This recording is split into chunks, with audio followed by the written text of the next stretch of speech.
कभी ये सोचा है कि ज्ञान की भूख किसी को कहाँ तक ले जा सकती है? आज हम डॉक्टर फॉस्टर्स की कहानी को समझने की कोशिश करेंगे। ये कहानी है एक ऐसे इंसान की जिसकी ज्ञान की बेहिसाब प्यास ही उसे उसके विनाश की ओर ले गई। ये कहानी एक सवाल खड़ा करती है, असीमित शक्ति की असली कीमत आखिर है क्या? देखिए, नाटक की शुरुआत ही एक चेतावनी से होती है। ये लाइनें हमें सीधे इकारस की उस पुरानी कहानी की याद दिलाती हैं जिसने मोम के पंखों से सूरज के बहुत करीब उड़ने की जुर्रत की थी और नतीजा वो पिघलकर समुद्र में जा गिरा। तो इशारा साफ है, फॉस्टस की हद से ज्यादा महत्वाकांक्षा भी उसे ऐसे ही किसी दुखद अंत की ओर ले जाएगी। तो आखिर ये डॉक्टर फॉस्टस है कौन? जरा सोचिए, वो पुनर्जागरण काल के सबसे तेज दिमागों में से एक हैं। उन्होंने दुनिया का हर ज्ञान हासिल कर लिया है, हर किताब पढ़ ली है, लेकिन ज्ञान के इस महासागर में होने के बावजूद वो अंदर से एक अजीब सा बेचैन कर देने वाला खालीपन महसूस करते हैं। और फिर वो एक एक करके ज्ञान के हर स्तंभ को खारिज कर देते हैं। तर्कशास्त्र, वो उन्हें सिर्फ बहसबाजी लगती है। चिकित्सा, वो कहते हैं कि ये बस शरीर तक सीमित है, आत्मा का इलाज नहीं कर सकती। कानून, अरे वो तो एक उबाऊ और मामूली पेशा है। और धर्मशास्त्र, वो तो घूम फिर कर एक ही बात कहता है कि पाप का अंजाम मौत है। उनकी रूह की प्यास इन छोटी छोटी सीमाओं में बंद कर नहीं रह सकती थी। तो जब ज्ञान के सारे जाने पहचाने दरवाजे उन्हें छोटे लगने लगे, तो फॉस्टस ने एक ऐसा दरवाज़ा खटखटाया जिसे खोलना मना था। वो मुड़ते हैं जादू टोने के अंधेरी दुनिया की तरफ, इस यकीन के साथ कि असली शक्ति और असली ज्ञान तो वहीं छिपा है। अब फॉस्टस एक ऐसी दहलीज पर खड़े हैं जहां से वापसी का कोई रास्ता नहीं है। वो अपनी आत्मा की कीमत पर एक सौदा करने के लिए शैतान को बुलाते हैं। और फॉस्टस के बुलावे पर आता है मेफिस्टोफिलिस। पर वो सिर्फ कोई डरावना राक्षस नहीं है, नहीं, वो खुद एक गिरी हुई आत्मा है जो ईश्वर से बिछड़ने के अंतहीन दर्द में जल रहा है। नर्क की असली पीड़ा क्या होती है, ये उससे बेहतर कोई नहीं जानता। तो सौदा क्या था? सौदा बहुत सीधा और भयानक था। फॉस्टस अपनी आत्मा लूसिफर के हवाले कर देंगे और बदले में उन्हें मिलेंगे 24 साल। 24 साल जिनमें मेफास्टोफिलिस उनका गुलाम होगा और उनके पास होगी बेहिसाब शक्ति।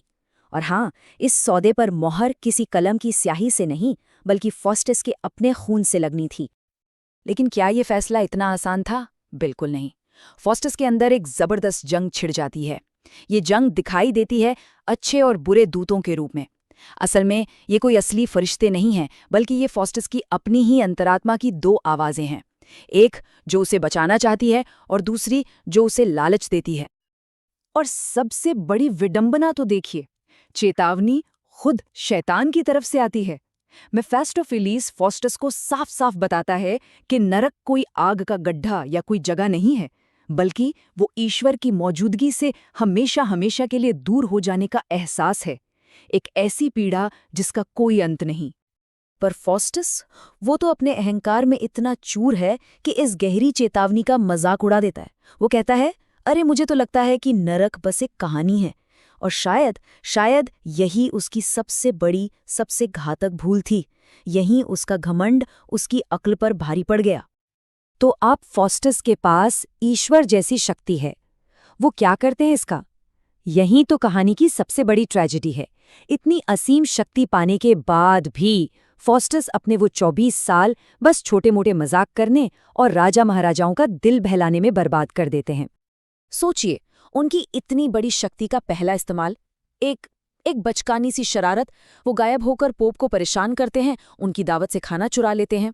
कहाँ तो वो दुनिया को बदलने के सपने देख रहे थे और कहाँ ये बचकानी हरकतें। बस यही नहीं, उनका जादू अब सिर्फ धोखेबाजी और छोटे मोटे मजाक का जरिया बनकर रह गया था।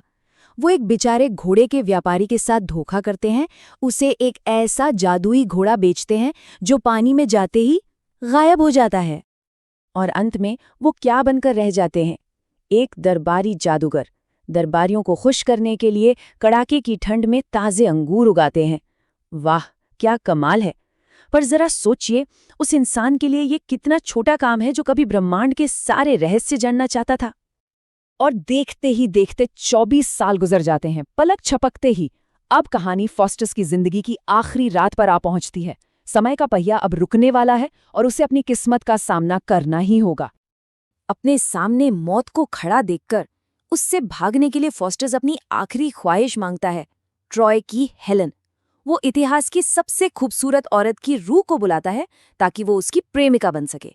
लेकिन अफसोस, ये खूबसूरती भी अब उसे उसकी आने वाली तकदीर से नहीं बचा सकती। और अब शुरू होती है आखिरी घंटे की उल्टी गिनती। रात के 11 बजे वो टूटकर अपने दोस्तों के सामने अपना गुनाह कबूल करता है। 11:30 बजे वो घुटनों पर आकर ईश्वर से रहम की भीख मांगता है। और फिर जैसे ही घड़ी में आधी रात के 12 बजते हैं, शैतान अपना हक वसूलने आ जाते हैं। उनके आखिरी पलों में सिर्फ और सिर्फ खौफ है। वो अब जमीन आसमान से, पहाड़ों से भीख मांग रहे हैं कि आओ और मुझ पर गिर जाओ, मुझे ईश्वर के गुस्से से कहीं छिपा लो। लेकिन अब छिपने की कोई जगह नहीं बची है। उनकी आखिरी चीख टूटे हुए बिखरे हुए शब्द हैं, नरक अपना मुंह मत खोलो, लूसिफर मत आओ। अब वो सब कुछ छोड़ने को तैयार हैं, अपनी जादू की किताबें तक चलाने को तैयार हैं, लेकिन अब बहुत देर हो चुकी है। समय खत्म हो चुका है और शैतान उसे खींचकर ले जाते हैं। तो सवाल ये उठता है कि इस कहानी का मतलब क्या है? आखिर 400 साल बाद भी डॉक्टर फॉस्टर्स की ये कहानी हमें महत्वाकांक्षा और उसकी कीमत के बारे में क्या सिखाती है? नाटक का अंत हमें बताता है कि असल में क्या खोया है। एक ऐसा इंसान, एक ऐसी प्रतिभा जो एक सीधी मजबूत शाख की तरह आसमान की ऊंचाइयों को छू सकती थी, उसे काट दिया गया। वो अपनी ही लगाई आग में जलकर खाक हो गया। और आखिर में ये कहानी हमें इसी एक सवाल के साथ छोड़ जाती है कि ज्ञान और शक्ति की खोज में वो कौन सी सीमा है जिसे पार नहीं करना चाहिए। और सबसे बड़ा सवाल, परम ज्ञान को पाने के लिए कौन सी कीमत बहुत ज़्यादा है?